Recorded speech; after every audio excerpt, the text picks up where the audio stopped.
ეს ძალიან კარგი მიდგომაა ეკონომიკის განვითარებისთვის და ჩემი აზრით ადვილად მიღწევადი. პირველ რიგში შეგვიძლია 5 ტანდაბალი მინისტრის შევცვალოთ ტანმაღალი კალათბურთელებით. მან დასჭირდებათ დიდი ზომის ტანსაცმელი და შესაბამისად ქვეყანაში, როდესაც ასეთ ტანსაცმელზე გაჩნდება მოთხოვნა, ეკონომიკაც განვითარდება.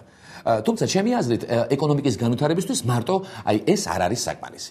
მისი სრული დატვირთვისათვის აუცილებელია რომ კახა ბენდუქიძეც აქტიურად ჩაერთოს შოპინგების პროცესებში. ასე იგი ხალხიც ამოისუნთქავს და აფხაზებს და ოსებსაც დავანახებთ რომ ეკონომიკურად ვითარდებით. ნანუკას შოუში ასევე შევიტყვეთ რომ პრეზიდენტი სახლში იმდენად მცირე დროს ატარებს რომ ჩუსტების და ხალათის ქონის აუცილებლობა არ აქვს. სახლში ესეთი ჩუსტები ხალათი მსგავსი რაღაცები გაქვთ როგორც ჩვეულებრივ ადამიანებს? ეს უნდა რაღაცა ეს ხალათი, ეს უნდა ესე იგი უნდა გამოხვიდე, დაჯდე, ჩამოჯდე ტელევიზორთან, დიდხანს უყურო, სავარძელში იქანო ალბათ წინ დავყანე ეს ადამიანი. გაზეთი იკითხოთ? არა. ეგ არა ჩემს. დიახ, სად აქვს ჩვენს პრეზიდენტს დასვენების დრო? დავიჯერო, შეძლებს ახლა ჩემი პრეზიდენტი რომ გამოძებნოს თვეში 1 საათი მაინც, იმისთვის რომ ჩუსტში ინებივროს. ხალათი ეცვას და ზურგის არეში მსუბუქი კბენით ისიამოვნოს. არა აქვს ამის დრო, არა აქვს. ნანუკამ კიდევ ერთი საინტერესო კითხვა დაუსვა პრეზიდენტს. რაღაც პერიოდი მაინც ხართ სახლში, მიშა? არა პრეზიდენტი. არა, მიშა ვარ სულ მე.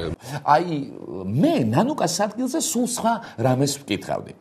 მიშა სულ რომ მიშა ხარ. არ გაგჩენია სრული რომ შიგა და შიგ თუნდაც ძალიან იშვიათად მაინც პრეზიდენტიც იყო. განვაგრძოთ ინტერვიუს ანალიზი.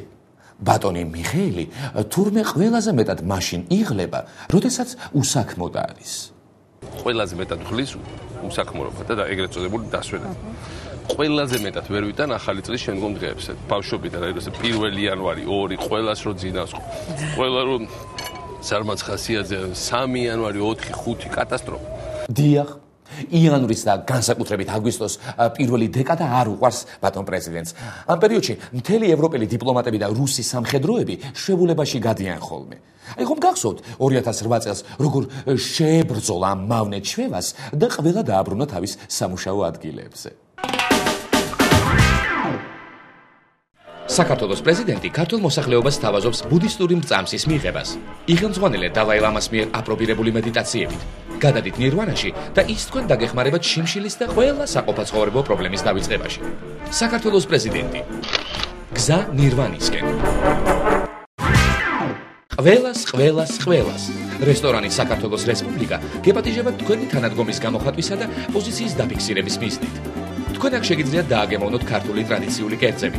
დადგმეთ ეროვნული ფოლკლორით და თუ დრო დაგრჩებათ და გამბედაობას გეყოფათ, გამოთქვათ თქვენი შეშფოთება მის გვერდზე არსებულ დიდ, წითელ და შიშის მონგრელ მისტიურ შენობაზეც. რესტორანი საქართველოს რესპუბლიკა. ყველა მოდით. გვიხარია.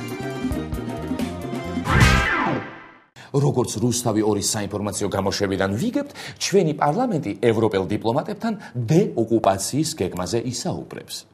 საქართველოში აკრედიტებულ სხვადასხვა ქვეყნის ელჩებს ელოდებიან დღეს პარლამენტში. დიპლომატები დეპუტატებმა ანტიკრიზისული საბჭოს ხდომაზე დასასწრებად მიიწვიეს. საუბრის მთავარი თემა საქართველოს დეოკუპაცია იქნება. ქართულ პარლამენტარებს აინტერესებთ, რას ფიქრობენ ელჩები ამ საკითხზე და თუ აქვთ მათ ქვეყნის ოკუპანტური რეჟიმისგან გათავისუფლების რეალური გეგმა. ჭორის დონეზე გავიგეთ, რომ ზემოთხსენებულ შეკრებას ვერ დაესწრო იტალიის ელჩი, რადგანაც მას სხვა დანარჩენებივით არ ჰქონდა შეშფოთებული გამომეტყველება და შესაბამისად ვერ გაიარა ეგრეთ წოდებული face control. შეკრებამ შემდეგნაირად ჩაიარა. ყველა მათგანმა განაცხადა, რომ კიდევ არა ერთგზის უნდა დაგმონ რუსული აგრესია. გააძლიერონ დიპლომატიური ზეწოლა რუსეთზე, დაუწესონ დიპლომატიური სანქციები და რაც ყველაზე აუცილებელი და გასათვალისწინებელია, კიდევ ერთი შეშფოთების კასკადი უნდა მოაწყონ. ბოლოს კი მთელი ამ სხდომის მანძილზე ჩუმად მყოფი ვატიკანის ელჩი წამოდგა ცრემლიანი თვალებით და თქვა: მე ვიცი, ეს ჩემი კოლეგები რისი გამკეთებლებიც არიან საქართველოს დეოკუპაციისთვის, მაგრამ ამის თქმის უფლება არ მაქვს, რადგან გუშინ აღსარება ჩავიპარე მათგან და ყველა სათითაოდ მესაუბრა მაგ თემაზე. გუშინ საქართველოს პრეზიდენტმა გამგებლებთან შეხვედრის დროს გააკეთა შემდეგი სახის განცხადება. კანონის წინაშე ყველა ხარ თანასწორი. გეთანხმებით, ჩვენ ყველანი თანასწორნი ვართ კანონის წინაშე, ჩემო უსენაესო. ჩემი აზრით, პრეზიდენტი წელიწადში ერთხელ იქნება გულმოწყალე და ის რიგით ადამიანებს თავის სკამზე დასვამს და ზემოდან დაანახებს კანონს. იქვე ალბათ ვერა ქობალია გამოვა ინიციატივით და პრეზიდენტს შესთავაზებს ეკონომიკის განვითარებისთვის წელიწადში ორჯერ ზამთრის და ზაფხულის კურორტებზე უცხოელ დიპლომატებზე გავაქირავოთ ესე იგი კანონზე მაღლა მდგომი საბარძელი. ჩვენს ქვეყანას ოფიციალური ვიზიტით ესტუმრა საფრანგეთის საგარეო საქმეთა მინისტრი ბერნარ კუშნერი, რომელმაც თავისი აზრი გამოხატა სიტყვა ოკუპაციასთან დაკავშირებით.